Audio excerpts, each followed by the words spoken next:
It's Nolan.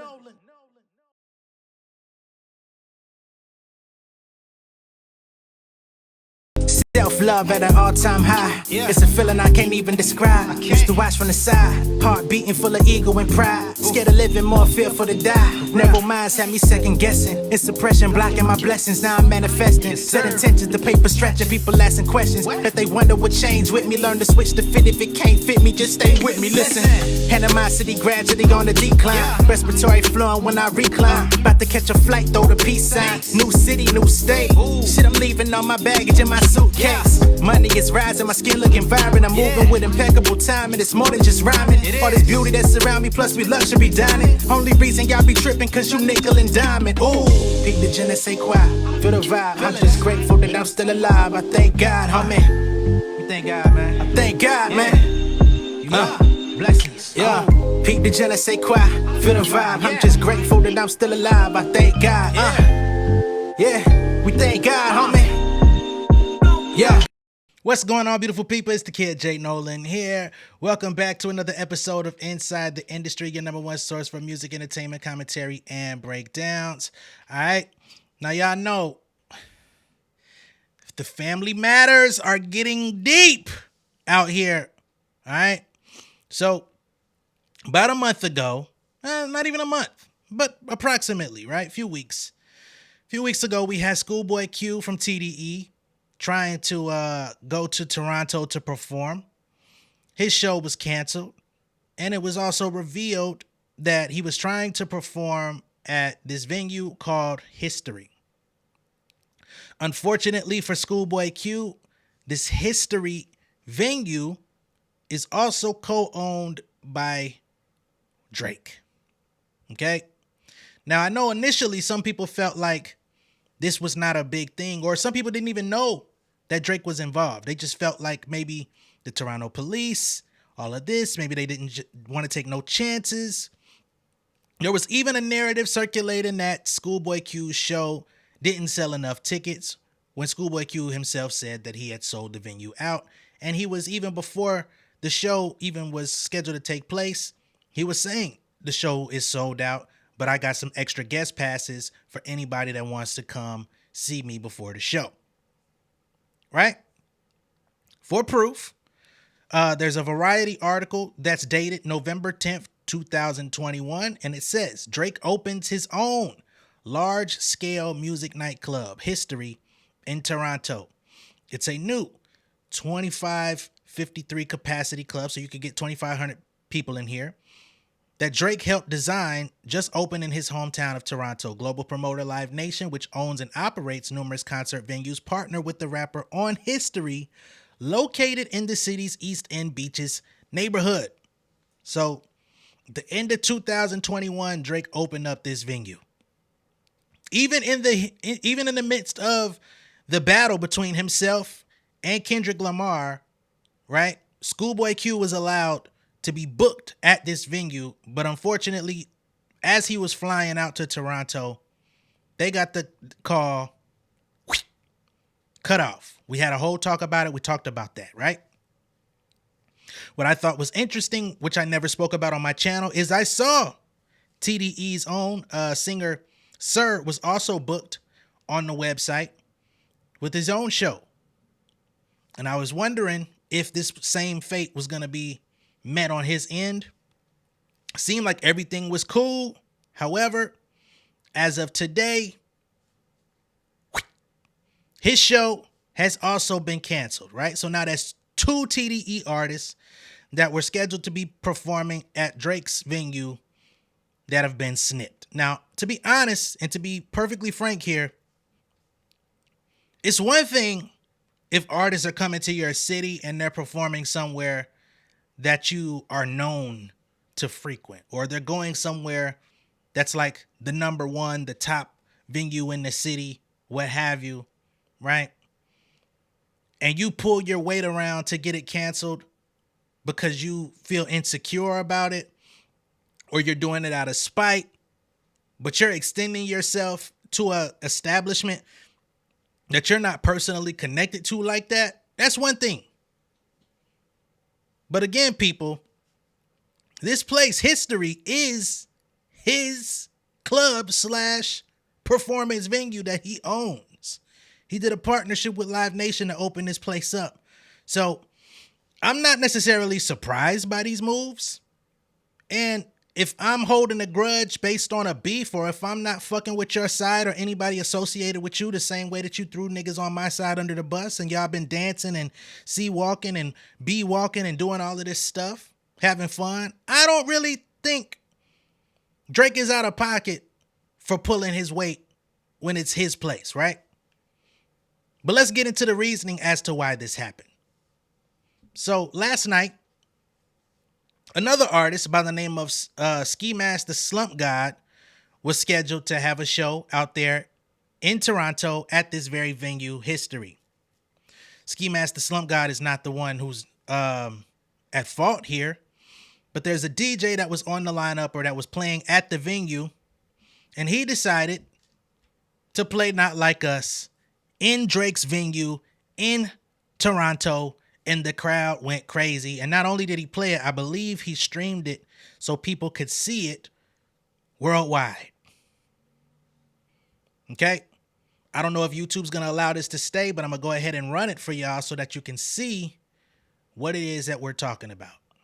All right? Y'all just give me a second. In the case where I see around, certified lover boys, certified pedophiles. Not fucking love. Why you trying to educate you? Let me see.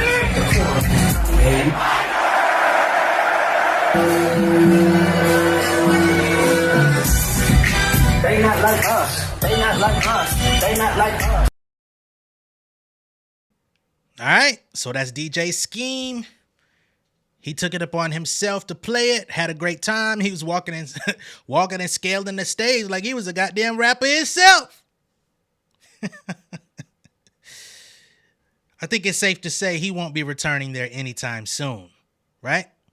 But on the heels of this getting played, on the heels of Not Like Us, which is from Kendrick Lamar, although he's no longer a TDE signed artist, he's TDE affiliated, and we saw that those affiliations are still strong. They're still family, which is why I put Family Matters on the thumbnail of this video, because everybody is being forced to stand on their square and stand with their team.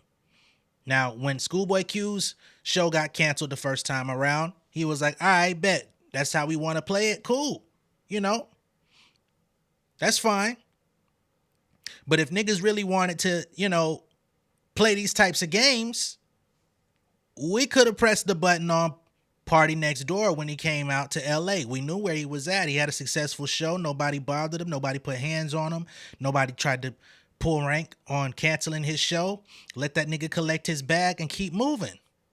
But okay, if that's the way y'all want to play, if somebody get hurt in some form or fashion, just remember where it came from. That's what Schoolboy said.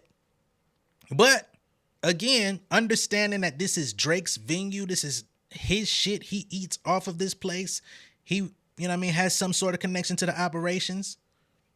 It's his right to say, nah, fuck that. And we're going to cancel it last minute. I want you to try to bring your ass across the border and play with me. You know what I'm saying? The level of petty, people have been, I got to be honest, people have been praising Kendrick Lamar for his level of petty for the last two months, right?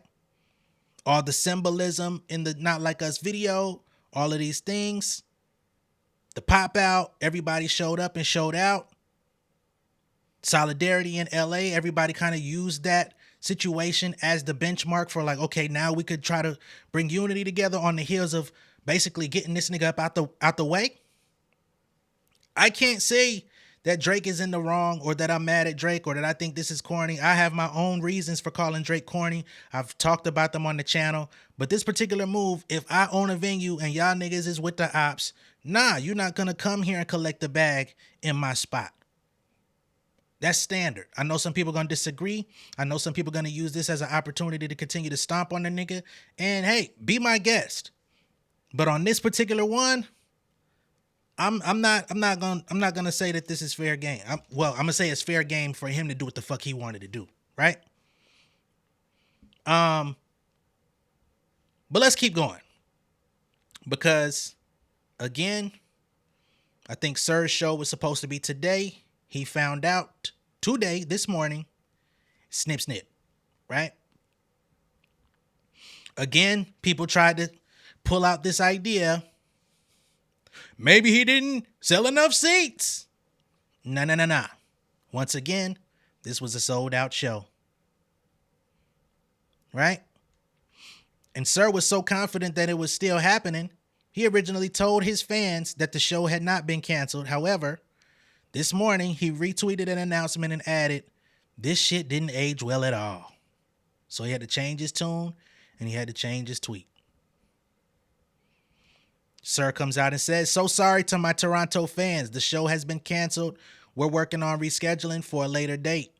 Schoolboy Q jumps in and says, "Ha ha ha ha ha, take your ass home, boy. Sing on the bus. It's over with."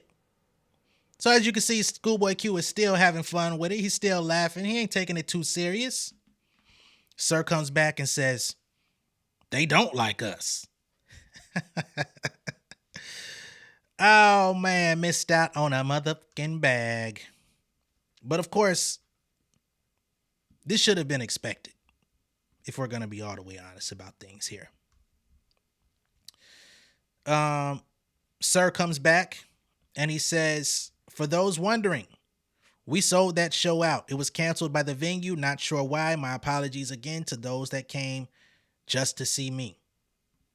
Which, you know, Sir wasn't even at none of the festivities and things like that were constructed against Drake. But you part of the squad. You're signed to the ops. It just is what it is. You know, you can't really change it. You can't really unaffiliate yourself in the midst of all of this. Not to say you got to jump in on the war. He's remained silent. He hasn't said anything, but it is what it is. So his next destination is going to be Detroit. Hopefully Detroit shows up and shows out so that he can make up for his losses in Toronto. But that's where we stand on that. Now, as for DJ Scheme,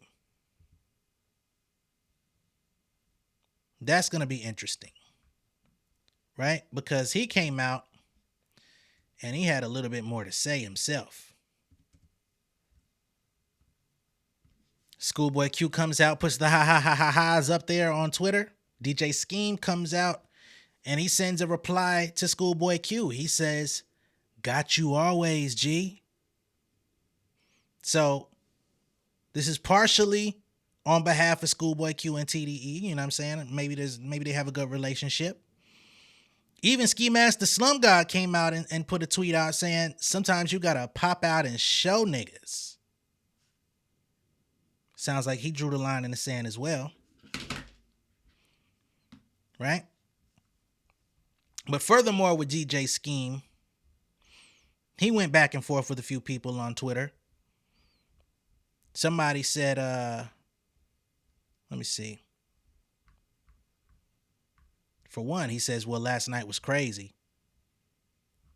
And he's been very jovial about all of this, to be honest. One of Drake's fans came out and said, "Drake made more money though. Let's make that clear." DJ Scheme comes out and says, "He made more money than you too, bud. How much did you make last night?" He comes back and says, "I made money. He made money.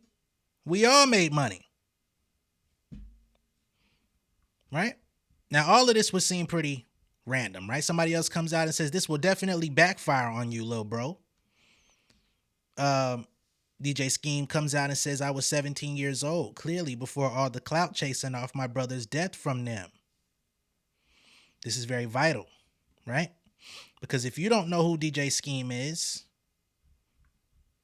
then it seems pretty random and he's just white or racially ambiguous guy jumping in on TDE issues. But that's not the case.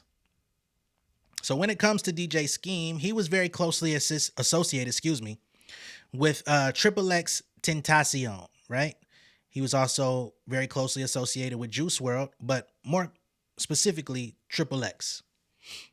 Just last month, he came out and said, "My only issue is that after my brother died, as in Triple X, all Drake did was throw shots to look more gangster. So to wrap things up, it's still fuck Drake. So a month before this show even took place, he made it very clearly known he don't fuck with Drake because of the situation that transpired between Triple X and Drake, right? We don't got to do a whole history lesson on the Triple X Drake issue, but just to give you a quick little synopsis of how this thing panned out. Triple X had a popular song. I think it might have been Look at Me, but I don't know.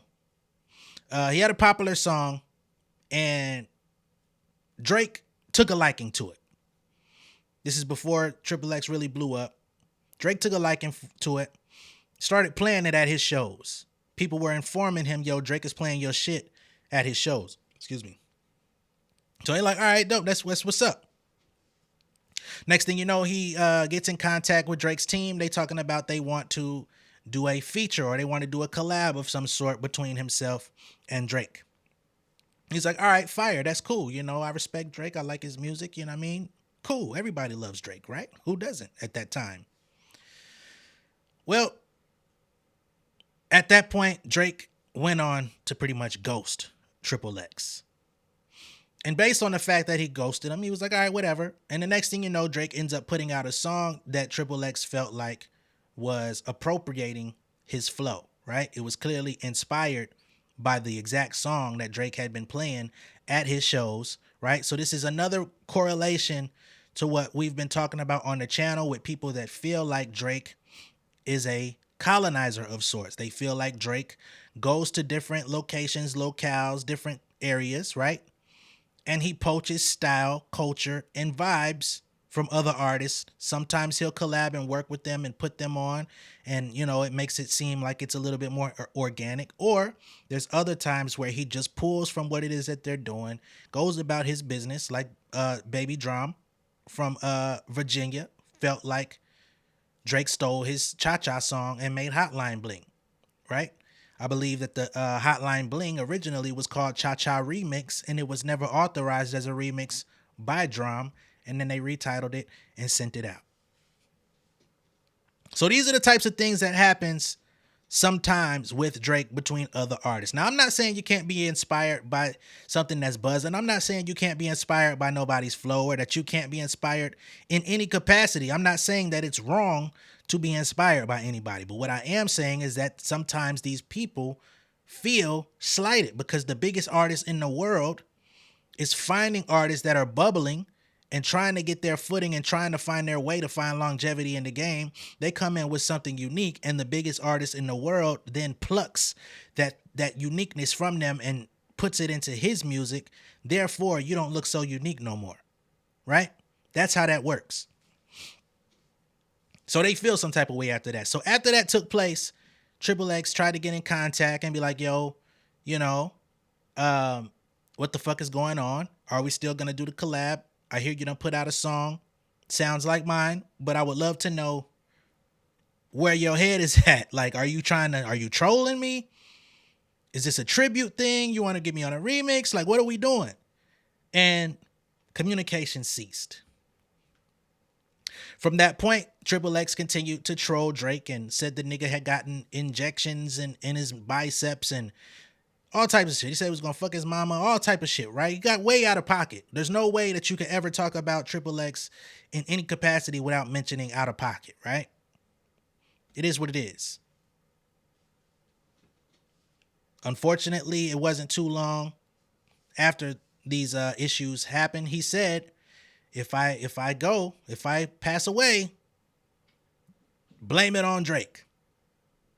So there's a section of people on the internet and in the world that believe since Triple X has passed, they feel like Drake set it up because, you know, he had a very tragic death.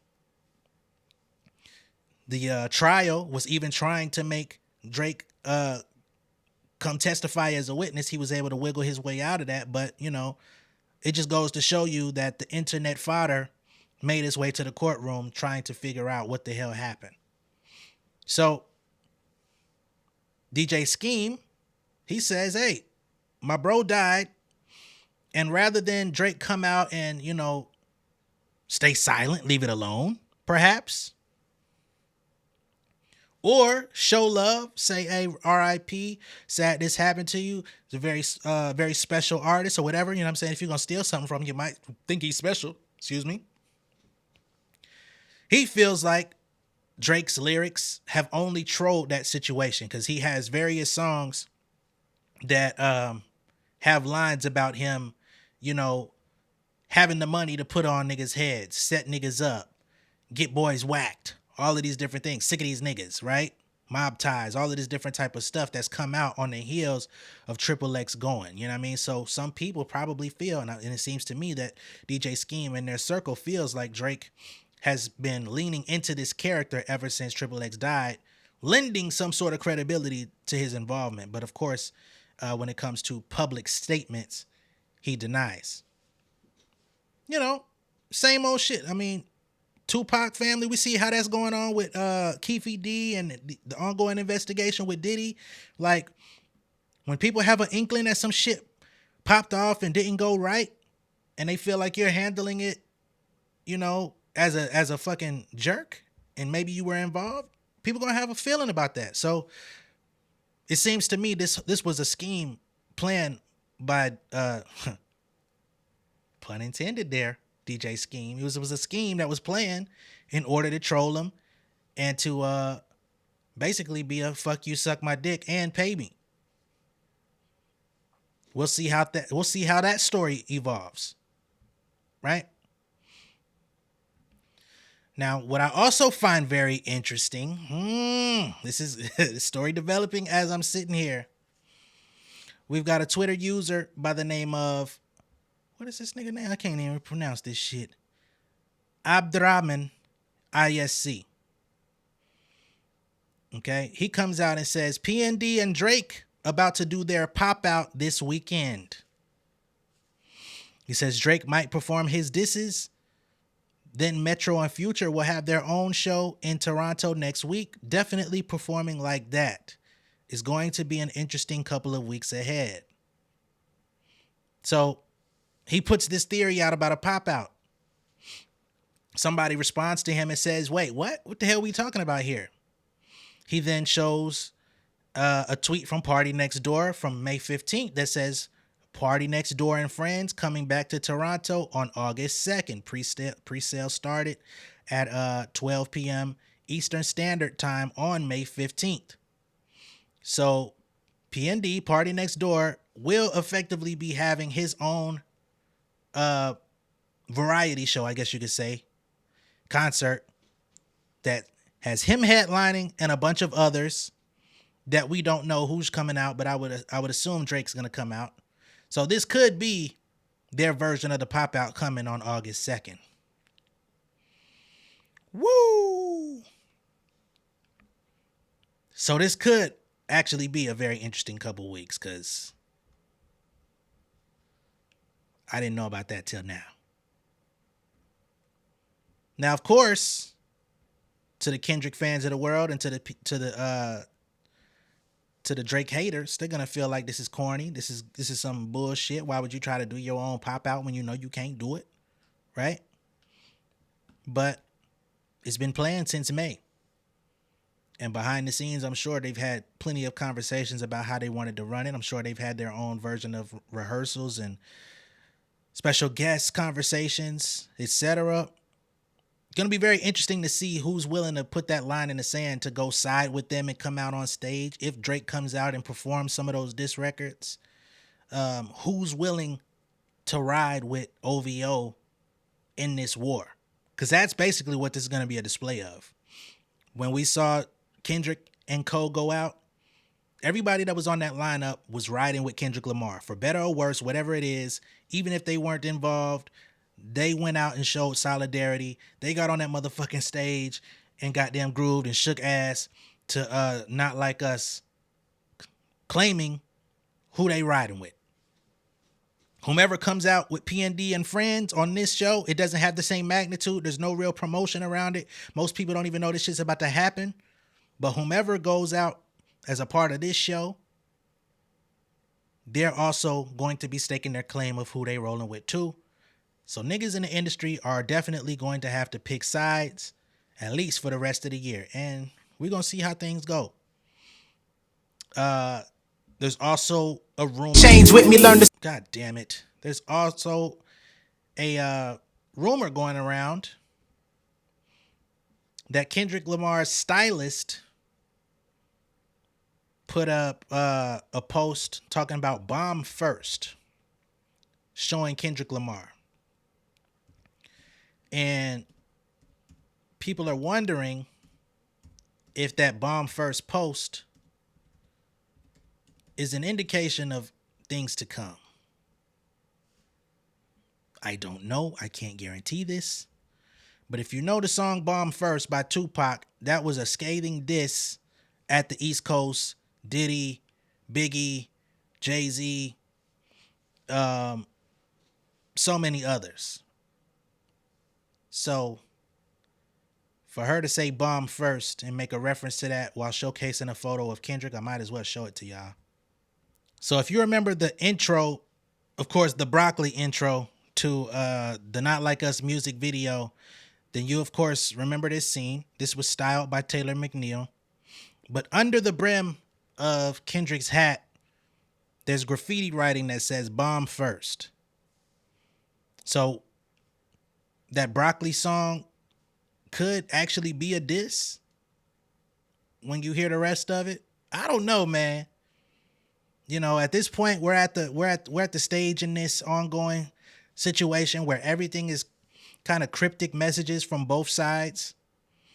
We don't know for sure if either party, Drake or Kendrick, plans on dropping any more diss records or any more.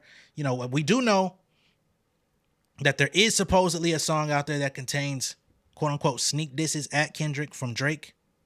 We don't know if it's going to get officially released or what. But we have heard that there's remnants of that. Excuse me. So, I don't know. Going into August, it's going to be very interesting to see how these guys maneuver. If we get another round of the back and forth, which, to be honest, I know a lot of people are fatigued on this shit. I know a lot of people are tired of this shit. But to be real, a lot of great music was produced. A lot of controversy and conversations were produced because of this. Some of the most successful hip hop records of 2024 were produced in this ongoing battle. And to be honest, again, they did so well in this battle, whether you like either artist more than the other. They did so well in this battle that they upped the ante for quality this year. When we're listening to artists, and it's not about making disses. I think some people misinterpret my craving for good music sometimes. I don't care to hear disses all day, every day. That's not what entertains me. I don't get up and just listen to diss records all night. You know what I mean? But when we're listening to the Ice Spice albums of the world or the JT albums of the world or whomever, and I said this before, it leaves you craving more. It's like, man, where are the real rappers at? You know what I'm saying? Or even when you listen to some of the men, you know what I mean? I don't want to just throw them under the bus. But when you listen to some of these other guys that are putting out records this year, it's like, where's the bars? Where's the raps? Where's the actual talent? Where's the musicality, right? And it's crazy to me that if you tally up however many songs Drake dropped, however many songs Kendrick dropped, we got like 10 of the best records this year based on their back and forth. And they produced these songs all within, it took what, Drake, how many days to respond to like that? Like 3 weeks? Took Kendrick 17 days or something like that to get his shit together. So y'all can't tell me that niggas need all this time to produce good music and actually put out stuff that's going to stick to your ribs and make you want to keep playing it, because they were able to do that in an ongoing feud, and these niggas were producing at a very high clip. Their producers were being put on the spot to come up with shit, and they produced some really dope beats in the midst of all of this shit. They either produced them on the spot or they came out they fucking files, because I don't think the producers actually heard what Kendrick was, you know what I mean, coming out with. So he just went in his hard drive and just started bodying shit. So it ain't no fucking excuse for nobody else. That's where I stand on that. So I feel like they've definitely changed the standard. And again, it's not because I want to hear people dissing going back and forth. I am a nigga that comes from listening to quality hip-hop rap music. And I've been underwhelmed by pretty much everything else that's dropped this year. The energy ain't been the same. Okay? So that's where I stand on that. But we'll see. If they decide they want to go at it again, I'll be here for it. And I'll be right here with these motherfucking headphones on talking to y'all on this mic. And we're going to have a good time with it. So be my guest. If y'all want to do that, y'all ain't going to do nothing but put extra fire and extra attention on the Inside the Industry show with J Nolan and our insiders. All right? Much love and respect. That's all I got for y'all. I will catch y'all a little bit later. Y'all be safe out there. Enjoy the rest of y'all day. Peace. King of my city and cul-de-sac. Coming out swinging like soldier rag. Leading my people like quarterback. Boy, I study this shit, I'm an almanac. Had to get up and grind. Knowledge is booming, I'm here to apply. Came with the chip and the dip, it just single the mind. We finna do more than survive. I need my check. Spinning the block for the Gouda. We hitting the jeweler to flood out the net. We don't do beef on computers, I'm straight out the sewer. We come when you rest. Niggas be looking perplexed, so keeping my foot on their neck. No map, I trust my gut for the quest. But drama, I'm fully abreast. I was ready for years and they died of me. All of a sudden they tell me they proud of me. I been dropping these haters like calories. Cross them out, I came back with some boundaries. Stand for my honor, but too raw, no corner. Packing the stick with a drummer. Wanna catch my bad, won't fumble. I done came too far to be humble.